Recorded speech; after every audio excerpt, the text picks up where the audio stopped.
You guys wanted to go ahead and do a redo of the video I did before because I got some constructive feedback from Jar. He said, "This is great, thanks for doing this, but combining inconsistent intonation with varying proximity makes it really hard to judge these fairly."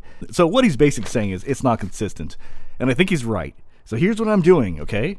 Shock mount time. We're gonna have to do it, okay? So now I'm gonna go ahead and use a shock mount and Zoom F6 time, okay? Because Zoom F6, it never fucks up a recording. The problem was that there were a few times I fucked up on the recording with the Motion M2. This is why 32-bit float is awesome, dude. Okay, so we're gonna go 32-bit float. I can never make a mistake with 32-bit float. Also, the 3 rules will apply. Rule number 1: no more phrases. Okay, phrases are over. We're not doing phrases anymore. Number 2, I'm gonna give you some. I'll just keep blabbing and chatting about the mic. And then number 3. I am not going to add a ton of sound treatment. So you're going to hear, if you hear birds chirping, if you hear the wind, that's how it sounds. Now, I'm just going to skip on the SE4100 because I've already been blabbing already for about 2 minutes or about a minute with the SE4100. Alright, so right now it's 2:57 p.m. I am now speaking into the Warm 47 Junior. Got the shock mounted front, and we are about one hang loose away, and this is how the audio sounds. This microphone, more warm tilted. Absolutely love this. I recommend getting the 199 cardioid mode only version of this microphone unless you absolutely need all the patterns. And this is how it sounds. I think this is an amazing microphone. All right, so this is the Neewer 700. It is 2:59 p.m. Currently, it's got the mount on it. We are approximately one hang loose away from the microphone, and this is how the audio sounds. In my opinion, this microphone is absolute shit. It's a meme. If you think it's great, have at it. But I think this microphone is absolutely terrible. You need to know what bad is. And in order for you to know what bad is, you need to hear it. And this is what bad is. So here it is. Right, it is 3 o'clock p.m. Pacific time. This is the Stellar X2 Vintage. In my opinion, this microphone, as I've mentioned a couple times, is very overpriced at $300. It is supposed to be warmer and whatever.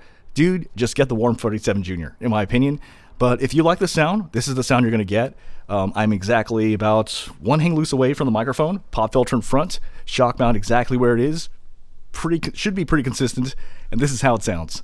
Microphone check, testing, 1, 2, 3. All right, so here's the King B version 1. It's currently 3:02 p.m. I am about one hang loose away. This microphone, I had to use a different shock mount for it because it doesn't fit really. But this is sort of the audio you're going to be getting out of this microphone. Microphone check, testing, 1, 2, 3. This is the King B. I got this for 99 bucks, and in my opinion, this is one of my favorite mics of all time. So, all right, so this is the Warm 87 Junior SE, and this is how it sounds, not to be confused with the Warm 47 Junior. I am about one hang loose away, pop filter in front. It is 3:04 p.m. Pacific time, and this is how the audio sounds. All right, so here is the Mackie EM91C. This is around $49. It is currently 3:06 p.m. I'm about one hang loose away with a pop filter in front and on a shock mount. So this is the PROAR C44 Ting, and this is how the audio sounds. It is currently 3:08 p.m. Pacific time, and this is how the audio sounds. Microphone check, testing, 1, 2, 3. In my opinion, this is a great bang for your buck microphone. It's to get this at 69 bucks is a freaking joke. It sounds amazing in my opinion. If you can find a copy of it, go snag it because I got a feeling it's on the way out, or not. But yeah, this is how it sounds. Honestly, go ahead and check all the $200, $300, $400 microphones and go back and listen to this and ask yourself, do you need to pay more than 69 bucks? Maybe, maybe not, but this microphone is kind of dope in my opinion. So yeah, the PROAR C44 Ting. So this is the Lewitt LCT 440 Pure. No, this is not the 240. This is the 440 Pure. It is 3:10 p.m. Pacific time. I'm about one hang loose away, pop filter in front, shock mount setup, and this is the Lewitt LCT 440 Pure. All right, this microphone is the Topping CL101, made by the company Topping. They usually make only DACs. I've never seen them make microphones before, but honestly, this is pretty good. Like, honestly, it's a good microphone. I would say the only suggestion I would say is don't get the white one because this scuffs pretty easily. I would have got the black one had I known, but this is how the audio sounds. Microphone check, testing, 1, 2, 3. This is around 150 bucks or so. In my opinion, I'd take this over Rode NC1 5th Gen at the same price point, so that's up to you.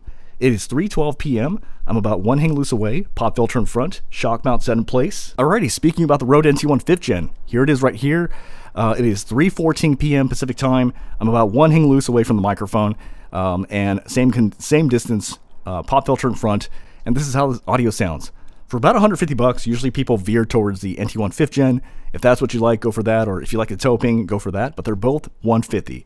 And next, we'll now compare the Rode NT1 4th Gen. Alrighty, here's the Rode NT1 4th Gen. It is currently 3:15 p.m. Pacific time.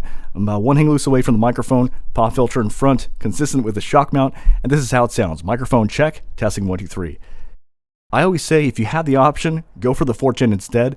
It's one of those things where like they sound the same on YouTube. In person, the 4th Gen is a little smoother. So that's what I want to say. Okay, next test. Alrighty, so this is the Rode NT1A, not to be confused with the NT1 4th Gen, or the NT1 5th Gen, or the NT1 Signature.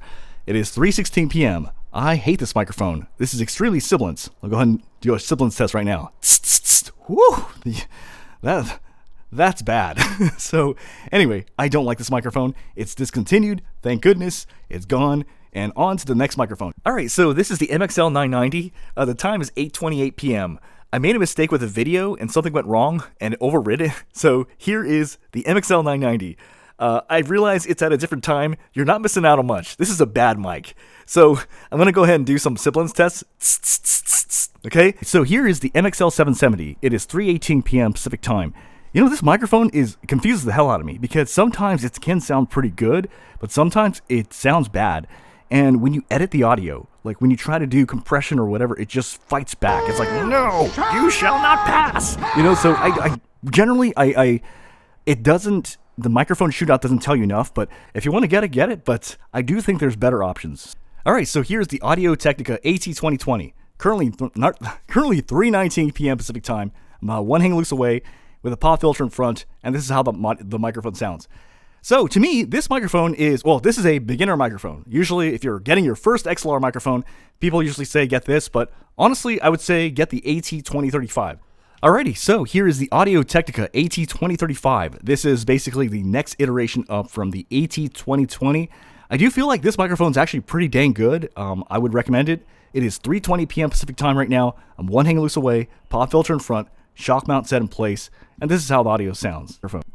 Alrighty, so it's 3:22 p.m. Pacific time. This is the Blue Baby Bottle. There are two versions of this microphone. There's a microphone that just has no SL version, and then there's a microphone that is the latest iteration, which has the SL version. Basically what it means is like you have the option to choose high pass filter or not. Alright, so here's the Blue Ember. This microphone is currently $39 on sale right now. And it is 3:23 p.m. Pacific time. I'm about one hang loose away from the microphone. Pop filter in front. Got the shock mount set. Alrighty, so here is the Warm 512 Skylight. And I gotta admit, my last video, this sounded way different because when I recorded that, I messed up and I had to re-record it again. Anyway, this should be a more consistent take. This is the Warm Skylight. You can buy this for $49. This is currently 3:24 p.m. Pacific time. We are one hang loose away from the microphone, pop filter in front, shock mount in place. This microphone is heavy. Like it was actually kind of slumping a little bit, so kind of a heavy microphone. Alright, so here's the Oktava MK 319, and this is how the audio sounds. Microphone check, testing 1, 2, 3. It's currently 3:26 p.m. Pacific time. We're about one hang loose away from the microphone, and this is how it sounds. Dude, honestly, the more and more I've been hearing this and testing it recently, I'm actually digging the sound of this. I think it actually really sounds good. I just don't like this. You know, I don't like that. But aside from that, I think it's actually a really good sounding microphone. It's actually a unique sound because I don't have any microphone that quite sounds like this. Alrighty, so here is the SE Electronics SE X1A, aka the Sexy 1A. I don't know who names this. Anyway, it's 3:28 p.m. Pacific time. And right now I am recording about one hang loose away from the microphone. I've got a pop filter in front, and this is how it sounds. I hate this microphone. I think it sounds super sibilant. Watch. Ooh, that is painful. I don't like the sound of this microphone, but someone else might like it. But this is how it sounds. Microphone check, testing 1, 2, 3. All right, so it's 3:29 p.m. Pacific time. This is the Audio Technica AT4040. I've got a pop filter in front, shock mount set in place, about one hang loose away, and this is how the audio sounds. Microphone check, testing 1, 2, 3. all right, my overall thoughts on this microphone. I think it's all right. I don't think it's that great, but I don't think it's bad. I think it's good, but I'm not like, whoa, I gotta go buy and spend $400 on this microphone, because that's how much it costs. So anyway, that's what it is. This is how it sounds. Microphone check, testing, 1, 2, 3. All right, so it is 3:31 p.m. Pacific time, and this is the Shure KSM32. I have discovered I'm such an idiot. So apparently what happened was, in the last shootout, I had the high pass filter to the max filter on. And this is how the KSM32 should sound like. And I think this sounds way better. Anyway, this is the KSM32, microphone check, testing, 1, 2, 3. I'm about one hang loose away, pop filter in front, and no high pass filter enabled this time. And this should be a lot better. And yeah, this microphone is dope. I freaking love it, man. I love the way it sounds, at least subjectively. Anyway, KSM32, love this microphone. Microphone check, testing, 1, 2, 3. All right, here is the PROAR Fangdong, and this is how it sounds. It is 3:32 p.m. Pacific time. This microphone, I think, actually sounds really freaking good. I mean, honestly, except for the tss all over the place when I listen with my headphones, but I think it actually sounds pretty damn good. And like I said, put a little bit of RX elements, voice denoise, like that, you should be good to go. Audio should be good to go. But honestly, this microphone, not bad at all for $69. So this is how. All right, so it is 3:34 p.m. Pacific time. This is the Austrian OC18, and this is actually, so it's funny because the microphone before is actually, they're trying to copy the shell or style of this microphone, but this is the real deal, okay? Anyway, this is the Austrian OC18. Alrighty, here's the Neumann TLM 103, since we just talked about it, and this is how it sounds. This is 3:36 p.m. Pacific time. We're about one hang loose away, and this is how the audio sounds. In my opinion, holy hell, this is picking up everything, man. This is like just extremely sensitive, picking up everything. Anyway, at least in my hearing. But anyway, this is how it sounds. In my opinion, this microphone can get quite sibilant, so let's do a quick sibilance test. Ooh, so I'm wearing the MDR M1, and it is sharp in my ear. Anyway, this is how it sounds. Microphone check, testing, 1, 2, 3. Testing, 1, 2, 3. I'm hearing all the cars on the streets, and I'm hearing all the cats everywhere. This is just like ridiculous. So this is like the best spy camera microphone. Anyway, this is what it is. And alrighty, speaking of, this is the Neumann U87, and this is how it sounds. It is currently 3:37 p.m. Pacific time. I'm about one hang loose away from the microphone, and this is how it sounds. So this microphone, in my opinion, I like it, man. I just think it's a little bit overpriced, but it's smooth. I like the way it sounds. And as a lot of people say, I don't know a lot of people who sound terrible on it. Usually it sounds pretty good on most people. One of the things it took me a long time to understand, this sounds nothing like the TLM 103. And I remember that was one of the things I learned the hard way. I was like, oh shit, they're not the same at all. Because there was a rumor that they had the same capsule or something, but they sound very much not the same at all. This is actually not as sharp or sibilant as a TLM 103, and this is a really good sounding microphone. Alrighty, here's the Neumann TLM 102, and this is how it sounds. It is currently 3:39 p.m. Pacific time. I'm about one hang loose away with the pop filter in front of it, and this is how the audio sounds. Microphone check, testing, 1, 2, 3. Honestly, if I had to be honest with you, I think this sounds better than the TLM 103. Like I know people are like always kind of tripping out about which one to choose between the two. But the only thing is, but this is sensitive. I just heard a bunch of cars just driving by. But the only thing is, like, the TLM 103 has like the cred name, the street cred name. Like when you put that on there, they're like, oh, they're like, oh, he has a TLM 103 and the 416. Okay, that's you know what I mean. But I think actually sonically, this sounds better than the TLM 103, at least for my voice. So yeah, this is how it sounds. Microphone check, testing, 1, 2, 3. All right, this is the blue baby mouse, this is the blue mouse, and this is how the audio sounds. Microphone check, testing, 1, 2, 3. It is 3:41 p.m. Pacific time. This was actually really challenging to set up in terms of the shock mount because it's so big and it's so heavy. I actually had to kind of maneuver it a certain way. So just something to note. This is pretty sensitive. I'm actually hearing a lot outside. Either that or more cars are driving around right now. Might be because we're reaching it's 3:41 p.m. But yeah, this is how it sounds. Dude, I think this sounds good though. Actually, when I listen, like right now in my ears, it sounds really good. I like the way this sounds. Okay, so here is the Neat Worker B2. It is currently 3:42 p.m. and this is how it sounds. This microphone is $69. About 3 or 4 microphones back, you've just heard some pretty damn expensive microphones. And the point I want to say is that this is good enough. Now, this doesn't sound better than some of those, but in my opinion, this is good enough for many things you need it to do. And this is how it sounds. Microphone check, testing, 1, 2, 3. Alrighty, here's the CAD E100s. Unfortunately, I didn't feel like screwing it in and doing all this because it just takes a while to do this. but you should still be able to. I mean, I'm consistent here. I'll keep it about hang loose away, pop filter in front.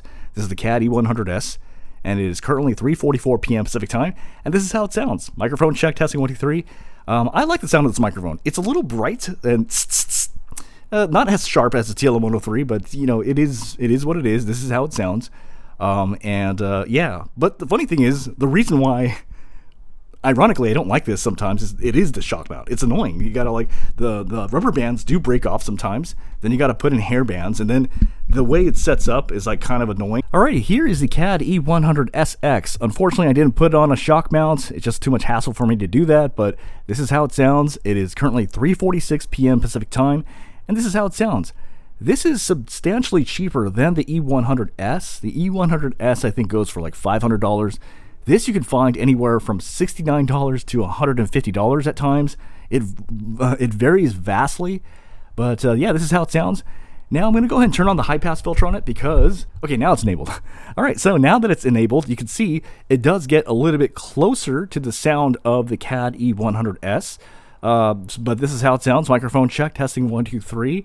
It is 3:46 p.m. Pacific time.